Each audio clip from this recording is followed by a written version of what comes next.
Hello students, welcome back. In the last session we have studied components and containers in Java Swing. In today's session we will study a simple Swing application. So let's start.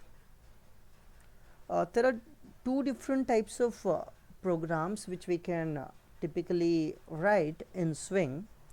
These two types of programs are desktop application and the applet. The applet, we have already written programs on applet in AWT. The similar program can also be written in Java Swing. So applet in Swing is almost like an applet in AWT.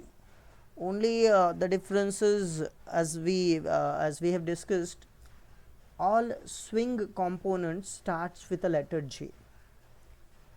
In AWT, if you have a class called as applet, in Swing we have the same class as JApplet.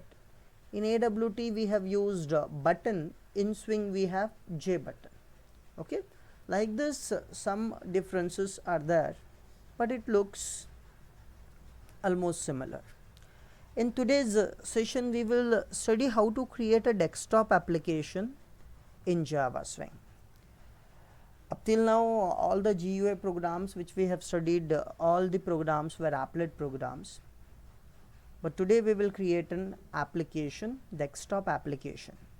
Now we already know the difference between an application and an applet. See, to execute an applet we need a browser, we need to embed a applet inside HTML, but in case of application that is not the case. Application can be executed independently. We have created application before this, but those applications were all console application, means you were used to see the output on the black screen. But today we will create a GUI application, means graphical user interface application, and this application can be executed similar to the other applications which we have created. There is no need of applet fever, there is no need of HTML as well. So let's see what we are going to do in this. Okay, the application which we are going to create, in that we need two things, that is JFrame and JLabel. So two components we are going to use in that application. I'll show you what exactly we are going to do. So this is what we want to display.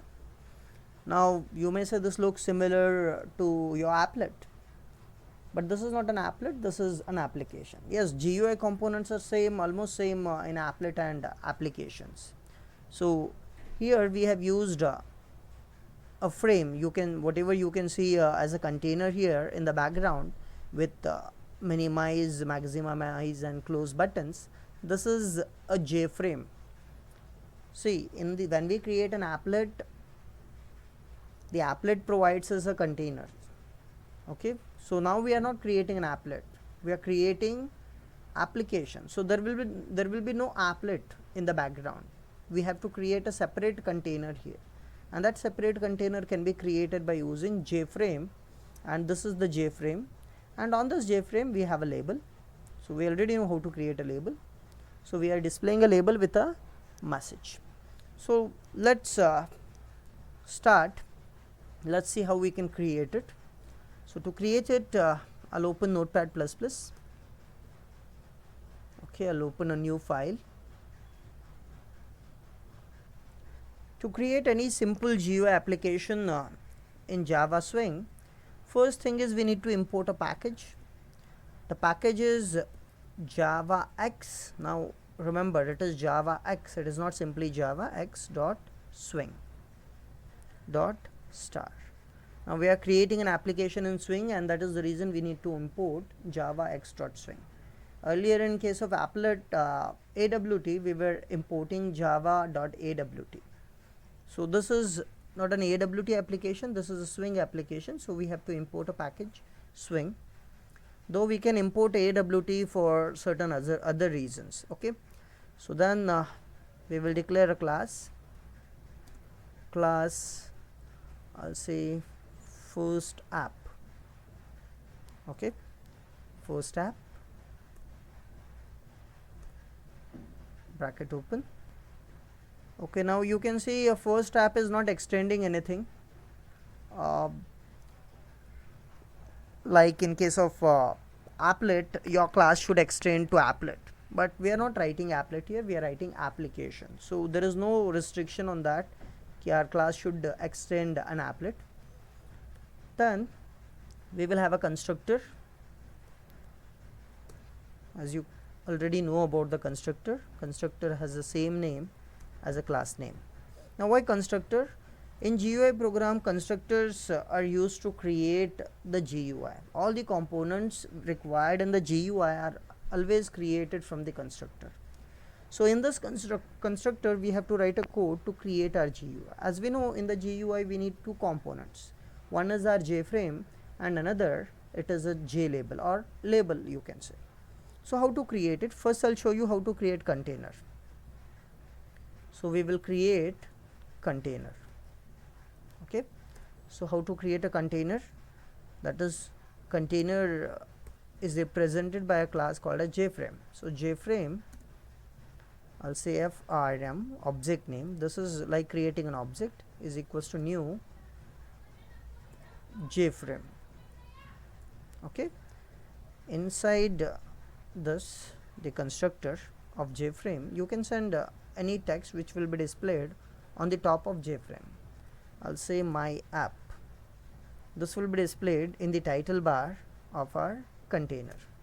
Okay, so this we have created a container, but there are other properties of a container which needs to be set. So those properties are also important. So let us set those properties. The first property is size property. You can see that window and we can set the size of that window, the container window, by using frm dot set size.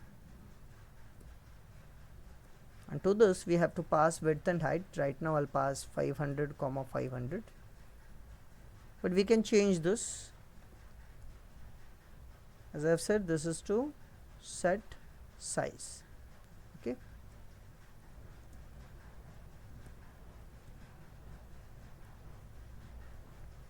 after setting size, we need to even set a close operation, default close operation. Default close operation is the thing when you click on the close button which you see on the container, and there are three buttons on the right corner: minimize, maximize and close. When you click on close button, what should happen, that you can specify here. So it is set default close operation. In bracket we need to pass a constant value which is there in the JFrame itself. So JFrame dot exit, this is a constant, so all capital, exit on close, means the constant which we are passing to it, that simply says the application should be exited when a close button is clicked. Okay, this is one more property of that JFrame, and apart from that there is one more important property, that is visibility of it. So frm dot set visible. This is important. Without setting this property, your frame or the container is not visible. So you have to always set this property to true. Otherwise, by default the container is hidden, so that you cannot see it when the application executes. To see the container, you have to set visibility to true. So these are properties of JFrame which you need to set. So now JFrame is created. We have to create a label because we have to display a label. So label in Swing can be created same like a label in AWT is applet. Only the thing is the name here it is JLabel instead of label. I'll say LBL is equals to new JLabel. Okay, in bracket I'll say Swing program.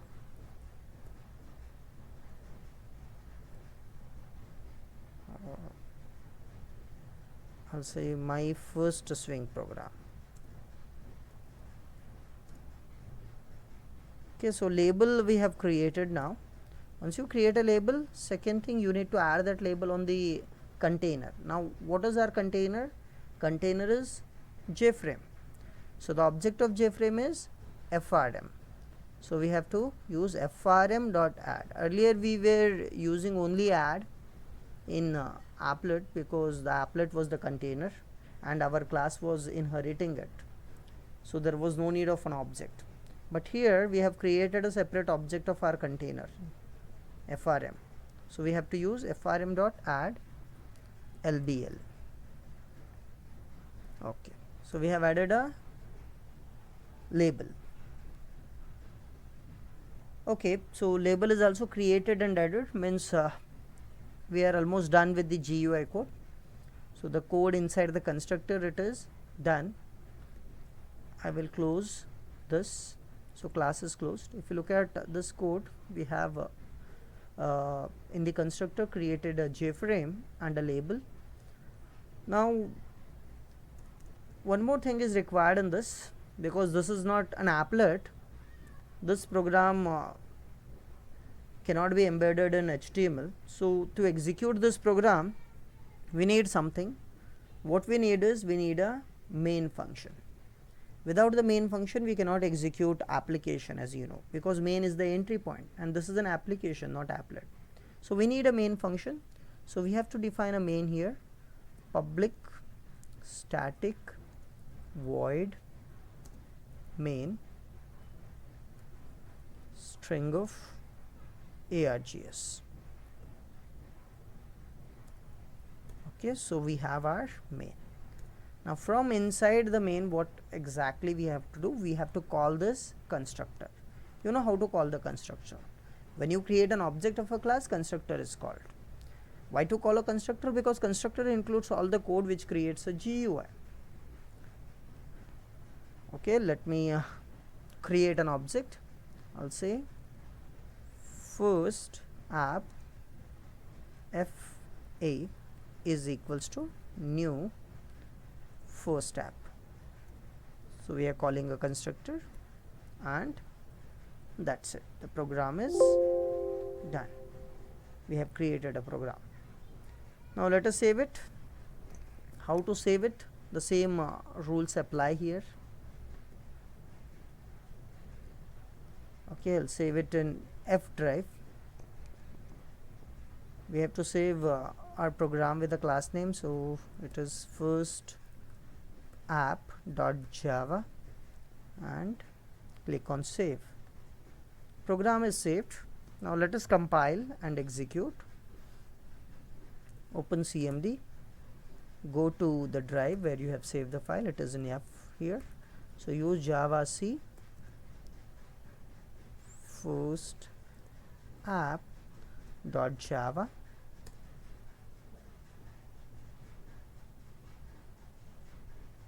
Okay, wait for it. Yes, it is compiled successfully. Now how to execute it? See, this is an application, not applet. So this can be executed same like our other applications. No need of applet viewer here. We can execute simply by using interpreter java space the file name, that is first app. If it is applet, you have to use applet viewer, remember.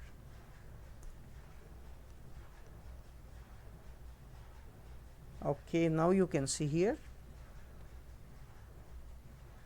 it has been displayed and we have this JFrame and a label on it which displays my first swing program.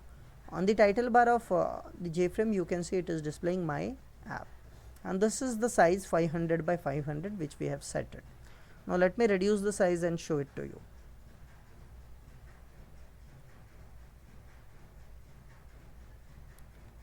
I'll just reduce this. I'll make it as 200. Okay, let us see what effect it will give you.